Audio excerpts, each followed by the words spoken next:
Et bonsoir à toutes, bonsoir à tous, ravi de vous retrouver en ce jeudi. Et ce jeudi, il est 21h, c'est la Fanzone Arena les amis. Salut, bonsoir à tous.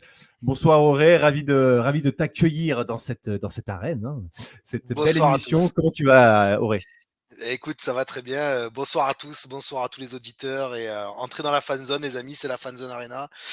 Merci pour votre fidélité. La page commence à monter. On sent un petit peu que ça y est, ça prend et on est très fiers de vous, très fiers de nous. On essaie de faire du mieux qu'on peut pour parler de notre club de l'Olympique de Marseille. On est ravis de vous avoir avec nous et on espère que l'aventure va continuer de plus belle. Voilà. Tout à fait. Alors, on vous rappelle qu'on est sur plusieurs plateformes, hein. Nous sommes en direct sur Twitch, sur YouTube, sur Facebook. Nous sommes également sur TikTok et sur Instagram. Donc, n'hésitez pas, les amis, abonnez-vous, likez, partagez, parlez-en à tous vos amis.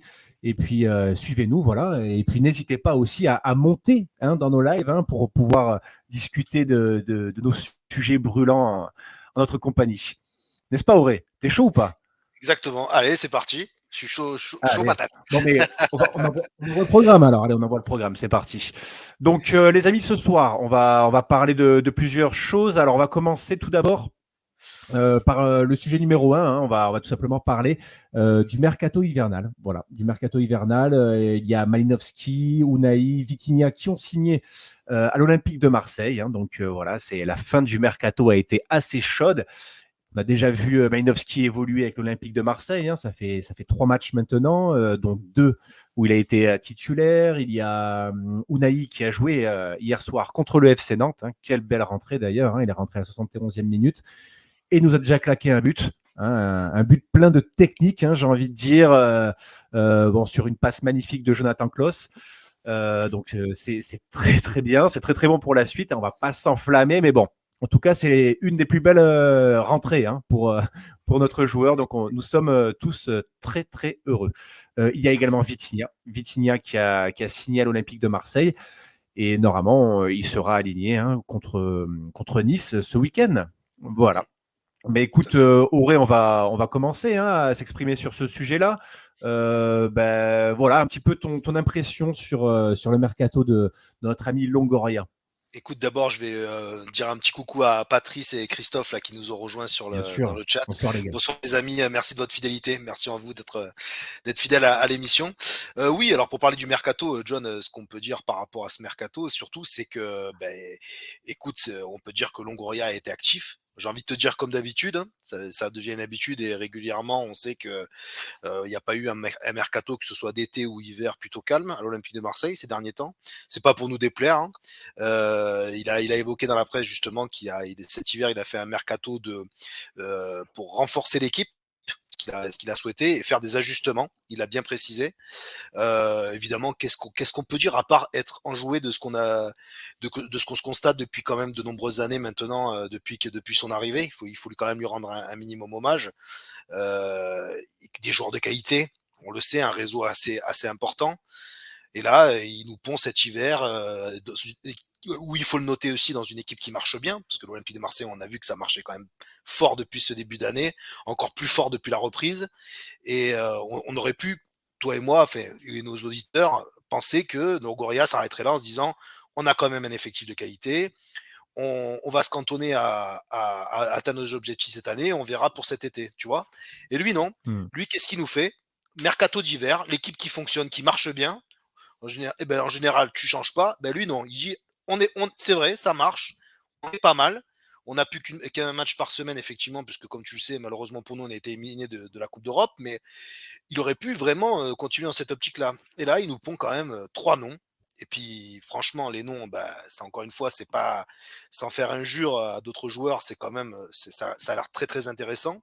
Donc, tu l'as précisé tout à l'heure, donc Malinkowski qui est arrivé de Bergame, qui était quand même un super joueur pour l'avoir vu évoluer en Italie, on sait un peu ses qualités.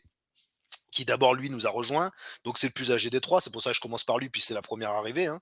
C'est le plus âgé des trois, c'est quelqu'un qui est assez aguerri, euh, qui va nous montrer des belles choses, hein. Il vient de rentrer, il vient d'arriver, il arrive de Serie A, il faut qu'il s'habitue un peu à la Ligue 1. On sent qu'il n'est pas encore complètement mature à ce championnat, mais il va lui falloir un petit peu de temps.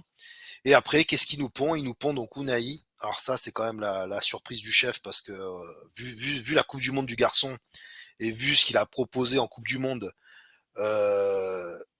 Tout le monde, faut être honnête, tous les bookmakers le voyaient partant pour le Barça, pour le Napoli. Unai, je l'avais vu avec Angers un petit peu l'année dernière et puis en début de saison, et c'est vrai que j'avais des petites réserves sur lui.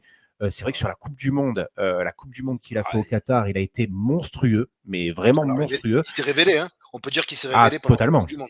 Voilà, c'est Totalement. Et puis, et puis voilà, c'est avec cette équipe-là, on voyait qu'il avait des automatismes, que c'était très fluide. Et puis, bon, attention, je vais pas m'enflammer encore une fois, mais j'espère que ça va prendre avec l'Olympique de Marseille et qu'il va avoir des automatismes d'entrée de jeu et que voilà, que ça va continuer dans cette lancée-là. En tout cas, il pouvait pas faire mieux. Hein. ah Premier ouais, c'est clair match, que 20 premier minutes de match, jeu, un but. ouais, Magnifique. c'est quand même, il se met dans des bonnes conditions, le Mm. gamin, quand même. Il arrive, en plus, faut le nommer quand même, parce que quand on le voit jouer, tu as l'impression que c'est un mec qui a 300 matchs de Ligue 1 dans les pattes et qui a 30 balais, mais en fait, pas du tout. Il est plutôt jeune, il a autour de 22 ans, si je dis pas de bêtises. Donc, il aurait pu, sur un match comme ça, une rentrée de 20 minutes, je veux dire, c'est pas évident à gérer, quoi, hein, de son jeune âge. Et on voit que cette Coupe du Monde, en fait, l'a vraiment libéré complètement. Il a explosé aux yeux du monde. Luis Enrique a dit qu'il avait jamais vu ça. On se rappelle des paroles quand même du coach espagnol en disant mais qui est ce joueur, quoi, qui est cet homme qui a éclaboussé son talent de cette rencontre-là. Et c'est vrai que par rapport à ce que tu dis, à juste titre jeune, on aurait pu penser est-ce que c'est le Unai entre guillemets qu'on a vu du côté d'Angers qui nous avait, comme tu dis, franchement pas éclaboussé, on n'avait pas ressenti un potentiel aussi important, ou est-ce qu'on a le Unai qu'on a vu en Coupe du Monde qui a rayonné pendant cette Coupe du Monde. Bon, l'avenir nous le dira, mais en tout cas, c'est vrai que pour ce premier match, le but qu'il nous met et faire ce qu'il fait, c'est quand même la grande classe, quoi. C'est quand même quelque chose. Et en fait, je voulais rebondir sur ce que tu disais. Voilà, c'est vrai que la passe de Jonathan Klaus est magnifique, hein, Ouais, un ouais, extérieur ça du aussi, t'as pied raison, faut le noter. qui, qui met Unai dans les meilleurs auspices. Après, le contrôle d'Unai est fabuleux. Derrière, il te fait un double contact intérieur-extérieur. Certes, il y a comment dire un contre favorable en sa faveur, mais bon, enfin, quel geste et puis quelle lucidité devant le but. La première impression de ce joueur est vraiment Disons que le mec, il tente quelque explosive, quoi. chose. Ouais, c'est ça. Disons, comme tu dis, c'est-à-dire que quand il tente ce geste-là, la plupart des joueurs, on va dire clairement, ils sauraient peut-être emmêler les pinceaux, ils auraient peut-être tenté le dribble de trop. Là, quand même, ce qu'il fait, c'est quand même, il est dans une aisance. Voilà, c'est le mot que je cherchais. Il est dans une espèce d'aisance technique qui fait que, waouh, tu te dis, ah ouais, quand même, là, il y a quelque chose. Et je pense que tout le monde l'a vu. On l'a vu en Coupe du Monde qu'il y avait quelque chose, parce que c'était quand même un mec à qui c'était impossible de prendre le ballon. C'est un mec qui avait un volume de jeu qui était assez impressionnant. Je crois qu'il était partout sur le terrain à la fois. Et puis techniquement, c'était la grande casse, quoi. Donc j'espère qu'on va voir ce Unai là, mais en tout cas, c'est de bon augure. Très bon augure.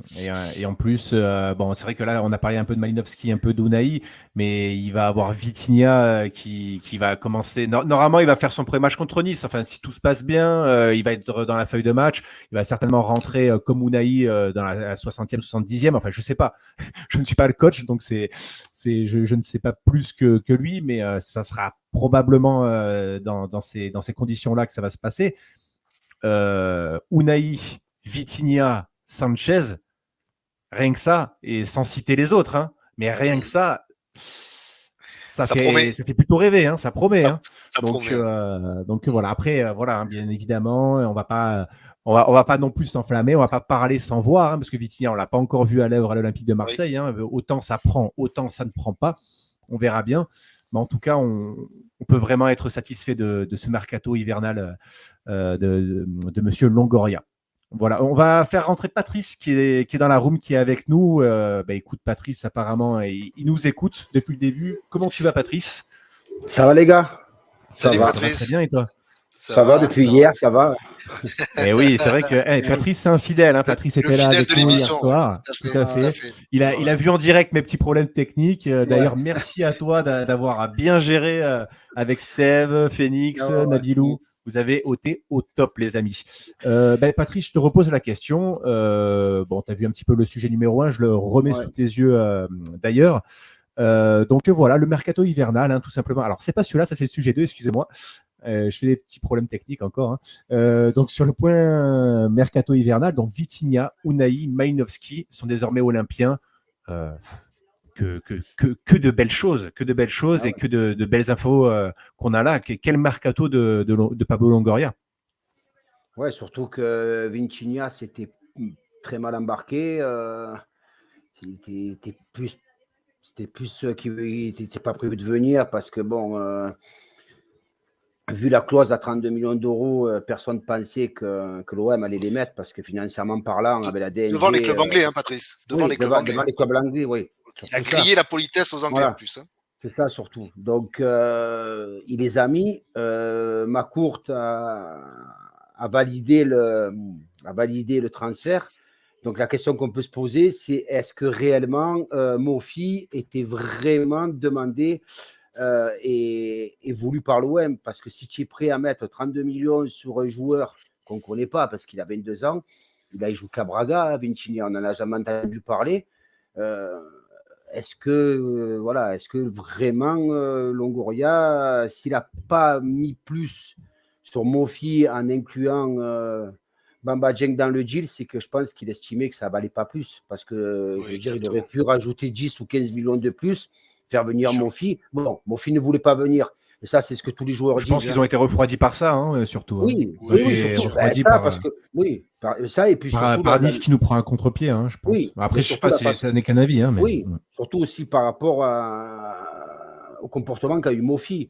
Parce que quand un président t'appelle et que tu parles pendant des heures et qu'il monte à Lorient et qu'il discute avec toi et que tu lui donnes, tu as un accord et que finalement tu dis qu'en fait tu voulais aller que à Nice et tu n'as jamais voulu aller à l'OM, je veux dire ça, c'est les journalistes, les médias, des fois ils en font beaucoup.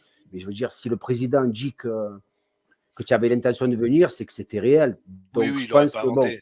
Il n'aurait pas voilà. inventé. Et de toute Donc façon, bon. un joueur, Patrice, pour rejoindre ce que tu dis, de toute façon, un joueur qui ne manifeste pas l'envie de rejoindre l'Olympique de Marseille, dans tous les cas, Oui, quel qu'il soit, il ne faut pas qu'il vienne.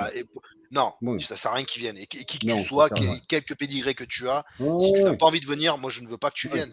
Qui que tu ouais, sois. ouais. C'est là d'ailleurs, Auré et Patrice, où on voit bien que Longoria a compris ce club quand même. Enfin, Ah oui, Oui, ah oui. je suis désolé, mais on a bien vu la réaction des supporters, on a bien vu notre réaction à nous également.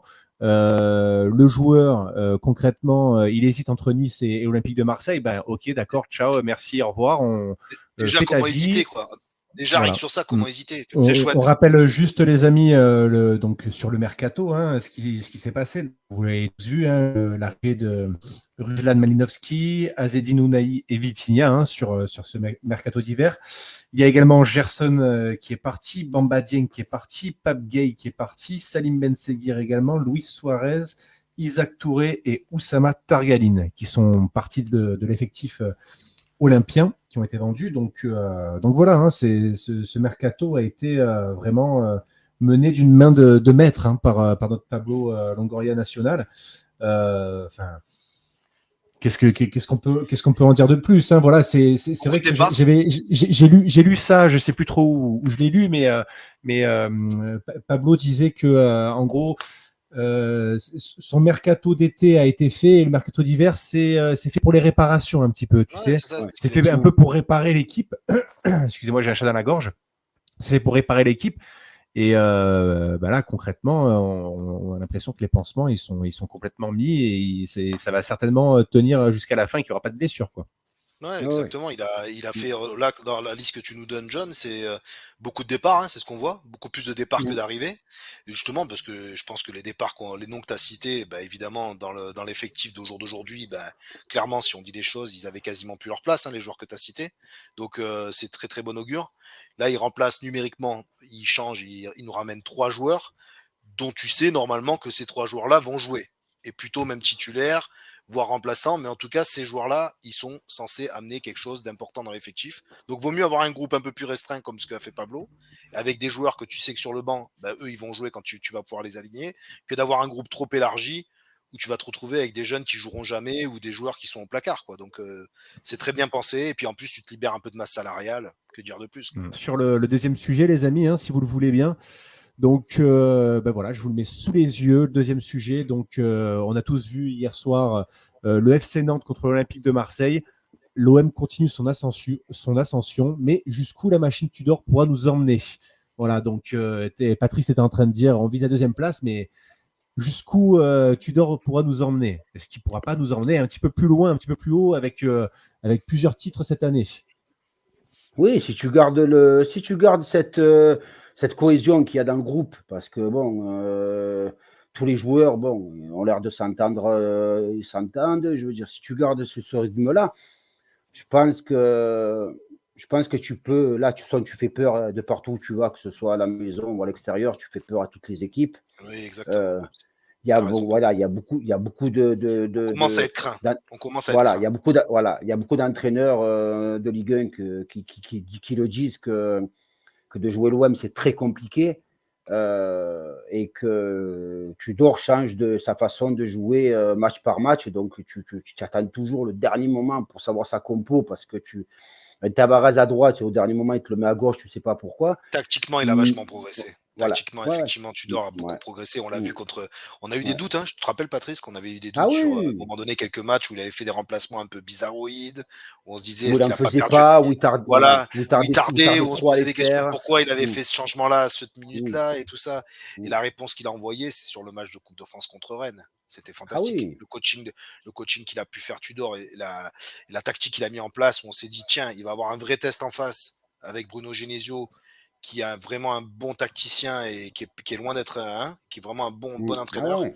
Et on s'est dit tactiquement, aïe aïe aïe, est-ce que Tudor va pouvoir lui répondre? Et c'était fantastique parce que on les a pris en compte et on leur a marqué un but, alors qu'ils attendaient que ça, les Rennais, de nous prendre en compte alors qu'on avait la possession de balle. Et c'est nous qui finalement qui les avons piqués. Et donc c'était chouette. Ce soir-là était vraiment Ah chouette pour ouais, l'Olympique de ouais. Marseille. Ça nous a amené la qualif. C'est vrai que Ah voilà, ouais. Tudor a vachement progressé avec son groupe également, hein.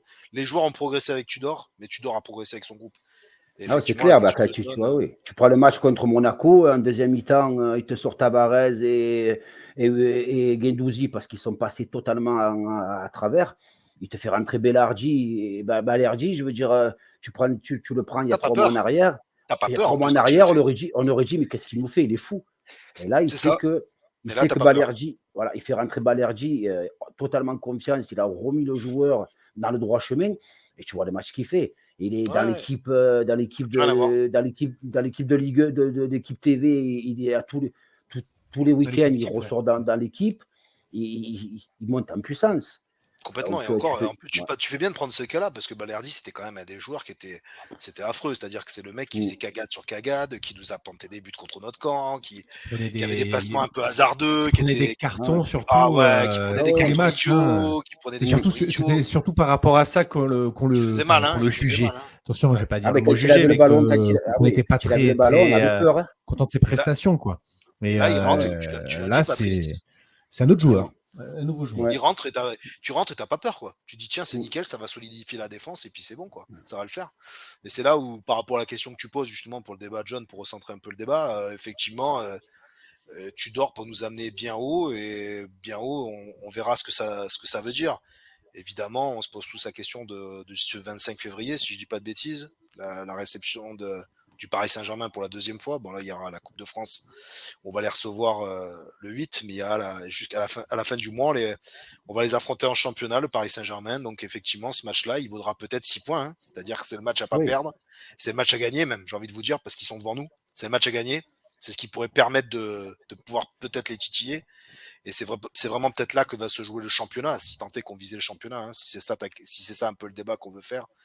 Honnêtement, je veux dire, soyons pas avares de nos objectifs. Évidemment que l'objectif numéro un, c'est la Ligue des Champions, se qualifier directement pour la Ligue des Champions. Il faut que chaque année, ce club soit en Ligue des Champions, l'Olympique de Marseille.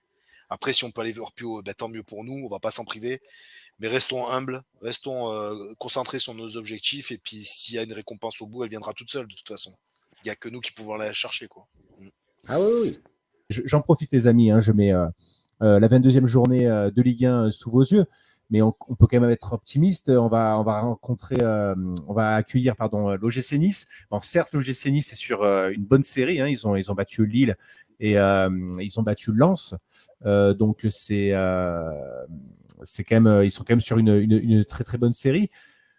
Après voilà, l'OM est un peu surpuissant en ce moment, quoi. Donc et surtout la tactique et les changements d'Igor Tudor, on l'a encore vu contre Nantes, sont vraiment décisifs. Donc je sais pas, hein, on peut vraiment espérer quelque chose d'exceptionnel cette année. Bon, Ah oui, oui, moi je écoute, pense que moi, ouais, ouais. faut prendre les matchs un par un et puis. Je vous ai laissé Voilà, sur le cul. voilà, Ok, d'accord. Non, mais- Non mais ok, Non, bon, alors c'est- ça va, il n'y a pas de problème les amis. On va faire comme quand moi je faisais mes compétitions. Hein. On va prendre match par match. On arrête de voir la finale, on arrête de voir la demi-finale, on prend match par disons, match. Et puis disons, voilà. non. Vous non, avez mais c'est raison, pas ça mais vous qu'on avez dit. raison les amis, vous avez raison. Disons que c'est encore un peu C'est tôt la bonne, aussi. c'est la, Disons que c'est la bonne encore- logique à adopter. Hein. Disons que c'est Mais encore un Parce peu que bon, là, aussi, on voilà. peut s'enflammer quand même. Hein. Il reste beaucoup de matchs. C'est Oui, surtout on qu'il peut reste beaucoup s'enflammer. de matchs. Après, voilà. Il Moi, reste voilà. beaucoup de points à Je vais prendre. voir, les amis, j'en profite, il y a Steph qui est dans la room. Je vais voir si lui, il peut s'enflammer un petit peu avec moi. Je vais le faire monter tout de suite. Salut mon Steph, comment tu vas? Ouais, ça va les gars. Salut Ça va et Steve, toi? ça va et toi? Ouais, on est là, hein, toujours. Hein. Fidèle. Alors, Bon, tu veux alors- t'enflammer sur quoi? Vas-y. tu m'écoutes pas en fait. T'es là, mais tu m'écoutes pas. Ah, Allez, alors- attends. Tu m'as dit, on va voir s'il peut s'enflammer avec moi. Dis-moi sur quoi. Et oui, ben voilà, c'est par rapport au jeu, par rapport au jeu de l'Olympique de Marseille, tout simplement, qui est assez phénoménal en ce moment. Certes, sur la 22e journée, on va accueillir Nice, qui est en bonne bourre en ce moment. Hein. Il reste sur 2 victoires consécutives contre des bonnes équipes, hein, pas les moindres. Mais je sais pas, hein, on peut quand même s'enflammer et dire que notre équipe a largement les compétences pour et j'allais dire pour exploser, mais pour battre cette OGC Nice à la maison. Je vais partir du principe qu'aujourd'hui, on a un système de jeu qui peut mettre en péril beaucoup d'équipes. Par contre, notre système de jeu nous découvre énormément. Donc, quand on va jouer contre des équipes plus fortes, on a vu contre Monaco, c'est sûr que si l'équipe fait le break, on peut se retrouver très facilement en difficulté. Mais on a quand même une capacité à réagir. Donc, c'est aussi le point fort de cette équipe-là. Maintenant, ça va être surtout de gérer on va dire, les moments faibles, les moments où on va être pris en contre-attaque. C'est là où nos défenseurs doivent jouer des 1 contre 1 de manière parfaite. Parce qu'il ne faut pas oublier que c'est des 1 contre 1 qui jouent et c'est nos premiers relanceurs. C'est à eux, justement, à gagner leur duel pour nous permettre de contre-attaquer très vite et d'imposer notre jeu et étouffer l'adversaire. Donc, ça va être sur cet aspect-là du jeu qu'il faudra être beaucoup plus performant parce que de manière offensive, on a pu voir que dans l'ensemble des rencontres qu'on a faites, on a quand même été inquiétant sur la plupart des matchs. On a pratiquement tous les matchs, on a marqué et on a quand même beaucoup d'occasions. Donc, je pense que le vrai débat va se passer sur les équipes plus fortes où nos joueurs doivent gérer au mieux les 1 contre 1. Donc, à partir de là, oui, offensivement et dans l'animation et dans l'intensité, on est, pour ainsi dire, les plus impressionnants actuellement en France. Maintenant, voilà, c'est surtout de pouvoir gérer ces individuels, ce système individuel au poste défensif. Ça va être ça la clé de notre réussite. Quand on voit aussi, on l'a pas mentionné, mais tu as mis le classement, John, c'est hyper intéressant. Quand on voit la différence de but particulière Tu veux le classement? Je te je mets sais tout de pas si suite. tu as la différence de but, mais je l'ai vu et ça m'a. Il y a tout.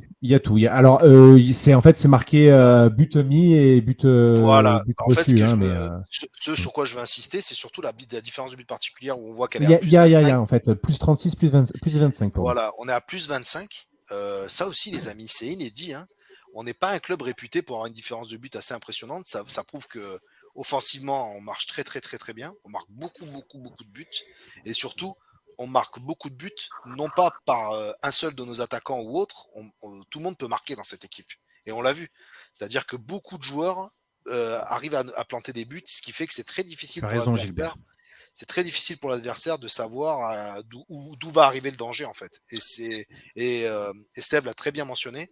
Je crois que tu l'as nommé, le nom, c'est imprévisible. C'est-à-dire qu'à un moment donné, quand une tactique de Tudor ne marche pas sur 10 minutes, 5 minutes après, on peut être imprévisible et finalement, la tactique change, le système change un petit peu, même si nous, physiquement, on ne le voit pas à la télé, mais on sent que ça dédouble pas pareil, les échanges sont pas les mêmes, et au final, ça déstabilise énormément l'adversaire, ça. Et c'est hyper intéressant à voir jouer cet effectif-là. Et pour moi, c'est vrai que, comme tu l'as dit, John, je me régale, quoi. Franchement, j'adore voir jouer cette équipe, quoi. Et on espère que ça va durer très longtemps. Pour revenir, je pense que la clé de Tudor va être surtout par la suite, parce qu'on continue à apprendre, et lui, il continue à apprendre de son effectif et de son groupe. Je pense que la clé de notre équipe, ça va être de trouver justement l'espace entre nos défenseurs et nos milieux de terrain. C'est ce que ça avait été le cas contre Francfort, ça a été le cas contre Monaco, où on a vu un Ben Seguir qui décrochait beaucoup et qui se retrouvait souvent entre les lignes. Et en fait, là, la clé, ça va être justement d'adapter peut-être notre schéma tactique en se disant, bon, écoute, s'il y a un joueur qui arrive et qui joue en 9,5, ben, peut-être d'un défenseur de sortir et d'avoir des latéraux qui montent peut-être un peu moins. Et là, aujourd'hui, ce qui est bien, c'est que malgré une première mi-temps qui a été totalement maîtrisée pour moi de la part de Monaco dans la gestion des espaces, parce que c'est vrai qu'on a eu beaucoup de mal, même si on a eu pas mal de possession de balles. J'ai trouvé que c'était une possession assez stérile pendant un certain moment, et Monaco attaquait, nous prenait vraiment dans les espaces, et c'était vraiment dangereux. On avait l'impression qu'en première mi-temps, Monaco pouvait vraiment marquer à tout moment par Tout rapport à fait. aux espaces laissés par nos joueurs.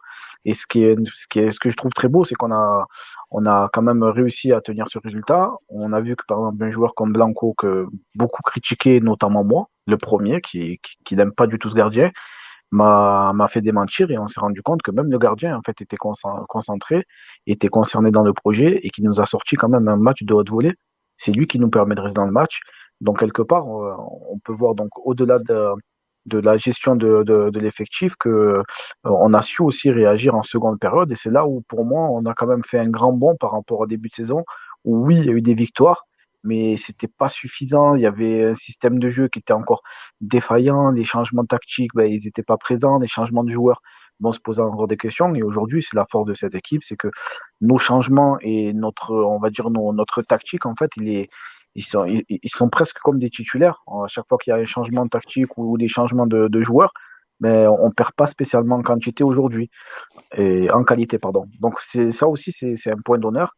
Et ça va être voilà, peut-être le futur de travail de Tudor, de pouvoir gérer ce moment où ben, si on a une équipe qui arrive à nous faire déjouer, comment en fait reprendre la possession de balle, ou comment redevenir dangereux sans être nous spécialement inquiétés et de créer trop d'espace entre nos lignes. Dans quel état d'esprit vous êtes? Est-ce que vous êtes un petit peu, je sais pas, est-ce que vous avez un petit peu peur de cette équipe niçoise qui fait des bonnes prestations, surtout sur ces 2 derniers matchs? Ou est-ce que vous êtes plutôt confiant et vous pensez que l'OM, au rythme où l'OM joue actuellement, ça va être une formalité contre cette équipe de GC Nice à raison? Écoute, je pense déjà il faut que déjà par rapport aux déclarations de Didier Digard, leur entraîneur, que j'ai trouvé profondément honteuse. Déjà, j'ai bien envie de leur mettre une belle branlée, pour être honnête, pardonnez-moi l'expression. Mais je supporte plus, moi, ces espèces de pseudo-provocations qu'on peut avoir. En plus, c'est encore pire, parce que là, c'est carrément l'entraîneur. Maintenant, les entraîneurs, ils s'en donnent à cœur joie, ils tirent à boulet rouge sur le club adverse avant de l'affronter. Bon, écoute, c'est de la C'est ça. provoque. Non, c'est la guerre des réseaux, ça. Ouais, Alors, la guerre des réseaux. Auré, Donc, je me permets, c'est de la tu es provoque. Oui, oui. ouais, je me permets, tu es très gentil de qualifier Digard d'entraîneur, hein. Oui, oui, t'as raison, t'as raison. C'est un intermittent, hein. Et ouais, non, c'est un intermittent, mais pour autant, il est quand même en poste. Mais tu as raison, Ouais, Steve, ouais. tu as raison de le mentionner. Il est en poste, mais effectivement, il est loin d'être, il est loin d'avoir fait ses preuves et d'avoir été, voilà, quelconque notoriété ou quoi que ce soit au niveau de son pédigré, les garçons. Effectivement, je pense qu'à un moment donné, il y a des antécédents avec Nice. On se rappelle le coup de Bamba Dieng, hein, pour le transfert. On va pas revenir dessus. Ça fait beaucoup, hein, vis-à-vis de ce club. On n'est pas des amis, ça c'est clair. Je pense que si on peut les enfoncer un petit peu, ça nous fera du bien, ça fera du bien au moral, et puis ça leur permettra de se taire un peu, et ça remettra un peu l'église au milieu du village, justement. Parce qu'à trop parler avant, en général, le karma, il te frappe, donc on espère tous que c'est ce qui va se passer. Voilà, tout simplement. Très bien résumé, Patrice. Ah ouais, non, mais Patrice, après, petite impression? après, voilà, ouais, bah, concernant Didier Gigard, la réaction qu'il a eue hier après la victoire contre Lens, j'ai regardé un peu après l'après-match. Il gagne le match, il ne bouge pas, il n'a rien manifesté du tout. Je pense que si dimanche tu viens et que ça se passe différemment pour lui, je pense qu'il réagira d'une autre façon. Donc c'est un entraîneur, comme disait Steve, c'est même pas un entraîneur. C'est vrai que je ne le supporte pas. Il a de bons résultats, tant mieux pour lui, mais qu'il revienne, revienne sur terre, parce que Faut ramener sur terre. c'est voilà, c'est pas moi, je sais pas. Comme, voilà, La mentalité n'est pas bonne, en tout cas. Il a des sorties médiatiques qui sont pas bonnes. Les Niçois, médiatiquement, ils sont aussi nauséabonds que les Lyonnais. Hein. C'est incroyable. Hein. Il était aussi à Paris, Boudard, non? Hein? Ouais, il a joué à Paris. Il a joué à Paris. Il a joué à Paris. Tout à fait. Voilà, parce que bon, concernant Mofi qui disait que voilà, de toute façon, il viendra à Nice, pas à l'OM, machin. Le mec, voilà, qui reste à sa place. Je veux dire, aujourd'hui, tout va bien pour lui. Demain, s'il a 2, 3, 4 résultats de mauvais, on connaît comment ça se passe avec Rivière, avec le président de Nice. Il va vite dégager. Et puis voilà, mais bon, je sais pas, c'est un genre de club qui, à l'heure d'aujourd'hui, c'est de pire en pire, mais bon.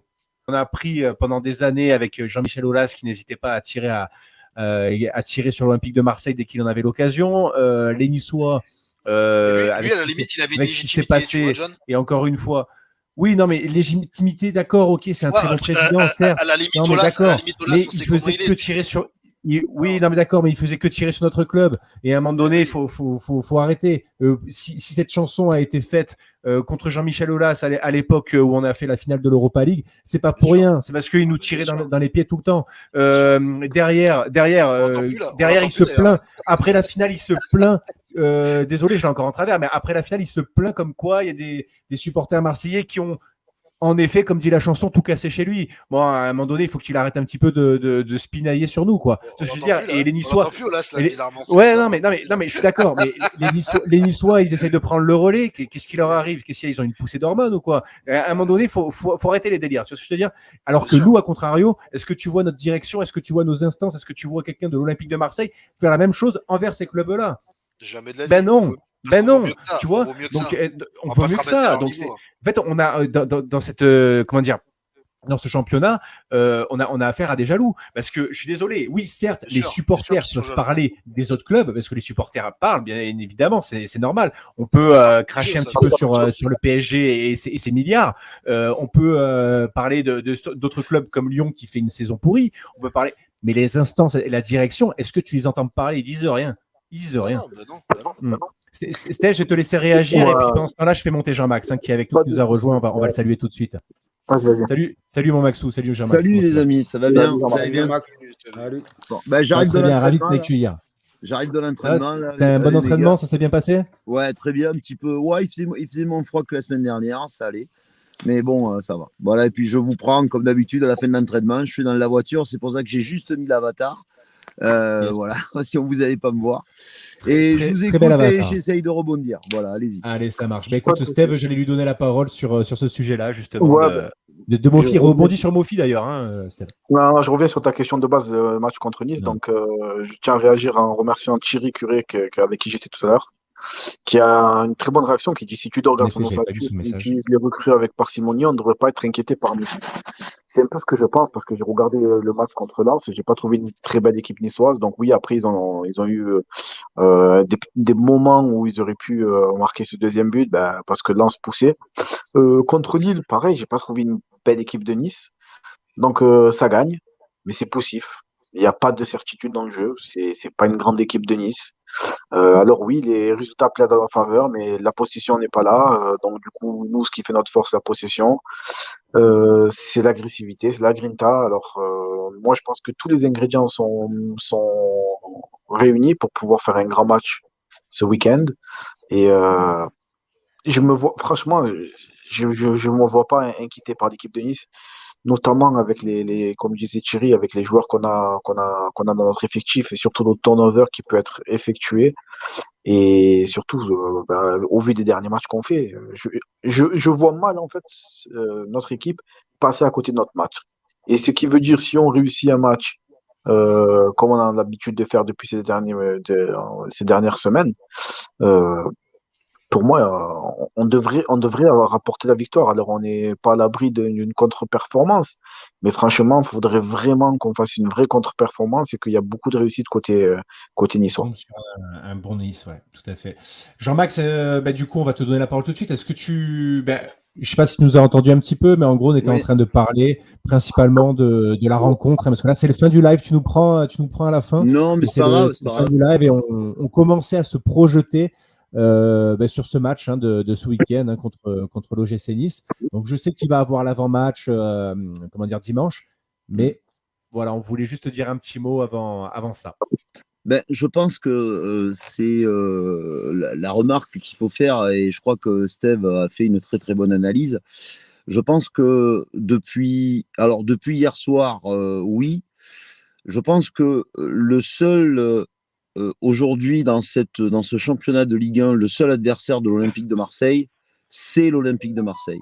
Et je crois que la chose de vrai que vient de dire Steve, c'est-à-dire qu'aujourd'hui, évidemment, il y a un adversaire, mais l'OM il y a longtemps que j'ai pas ressenti ça.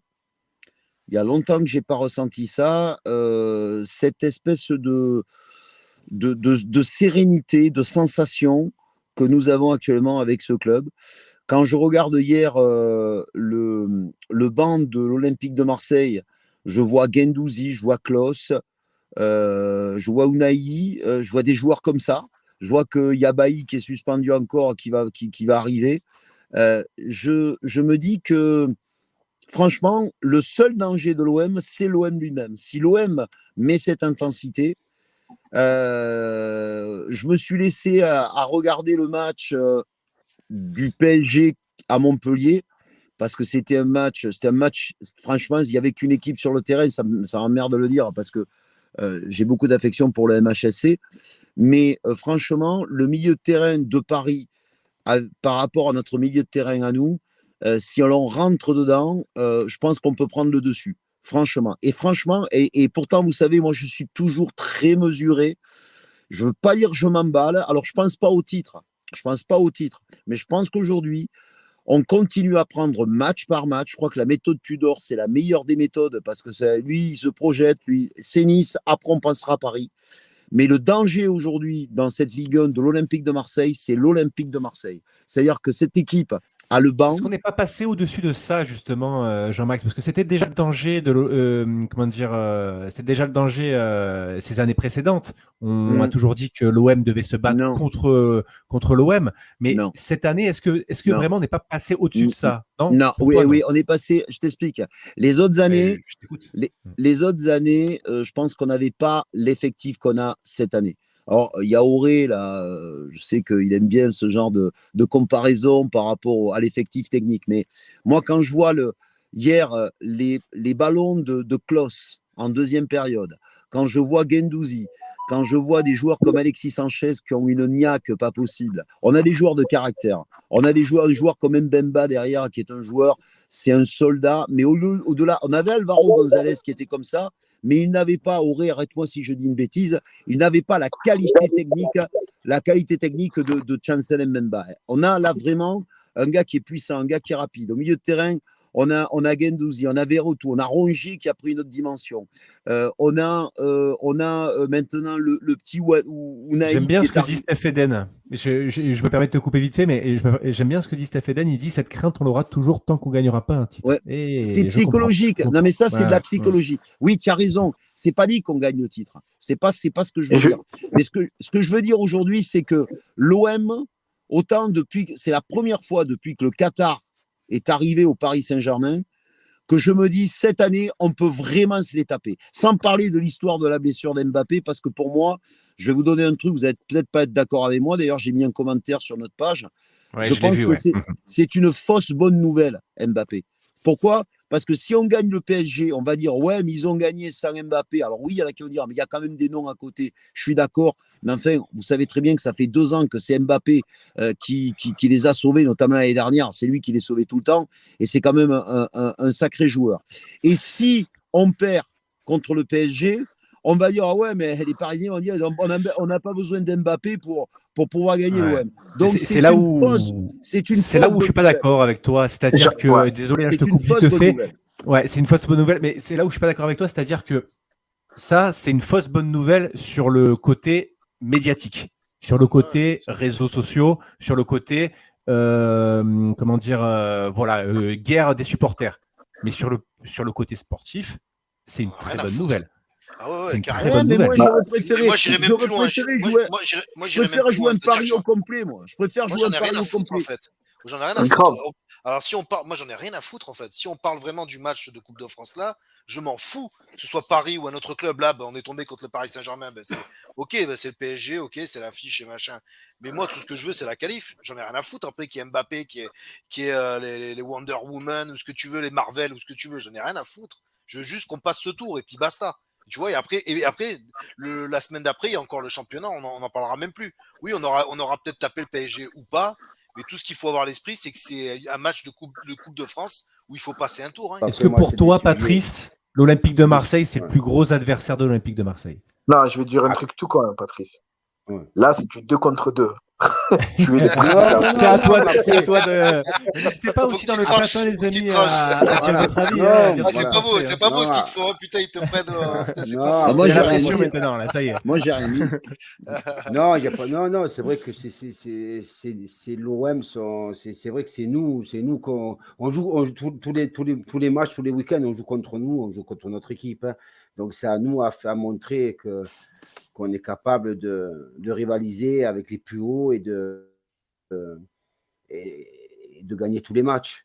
Voilà, après, c'est des sujets que vous maîtrisez mieux que moi, donc je vous laisse parler parce que. Mais bon, vu ce que tu as dit, on a concrètement, Auré et moi, on a perdu le match. On a perdu là, c'est bon. Voilà, on a compris. Dans les prolongations, on l'a perdu.